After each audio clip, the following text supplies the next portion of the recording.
hardest part was because I didn't come up with the brand, right? So I didn't come up with mission. I didn't come up with the statement and all of that. And convincing people of why they need this, I think that was a little difficult Yeah. because it wasn't my soul in the brand, even though it felt like it, but it wasn't. Yeah. I'm not gonna lie that taking somebody else's brand and building on top of it actually made it a lot faster for me. Yeah.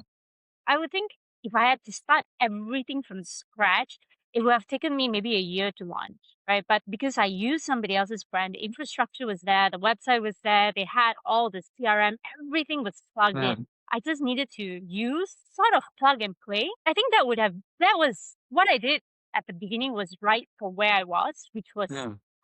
really new, really green. I was just starting out. I was just wanting to know whether this works, just testing the market. That was actually the right thing. But I think knowing when, okay, it's time to really jump all in and build what's yours. I think that Mm. was the distinction for me. I get it. Like, you kind of get a business in a box, right? Yeah. You're like, well, like you said, you got the CRM, you got everything. You just an instruction manual of how. Was that kind of like that specific? Because you ended up doing it for yourself. Was there like a specific moment um where it finally clicked? Right, that with all this hard work, it's somebody else's brand. It's not my vision. It's not my mission. Which I am sure impacts kind of like that ownership piece. Was there kind of a specific moment where you felt, oh, I don't have control over our future and we need to do something different? So yes, definitely. I mean, when we started out, okay, but I have this, what do you call it? Like grandiosity, like we're gonna take over the world, I'm gonna dominate the world. And Yeah. me and my co-founder even joke like how we're gonna take over the brand, like all that jokes. Like we used to do all that. But it came a point when because I had to pay a licensing fee Yeah. to the main company. It wasn't a lot. It was probably the price of a sandwich, right? Oh, But okay. Very low. it was still sweet, right? And somewhere along the line, I think in year 2 or 3 maybe, they told me that, "Okay, we've not revised this licensing fee. We're gonna double it every year, Mm. until it reaches market rate."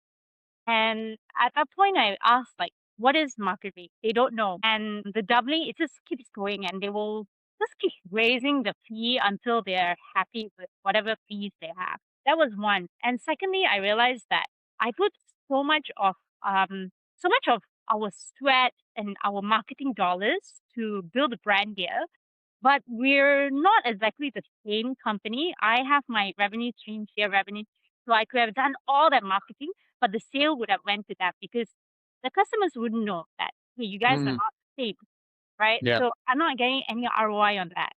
So that was the point, like, I think that was like 2.5 years or 3 years in was when I realized, okay, we have to decide. Yes, we've gained like maybe 2,000 over or 3,000 users at that time. Like if I were to just leave them and come up with my own brand, I can't bring all these guys with me, right? I'm gonna have like potential lawsuits and all that.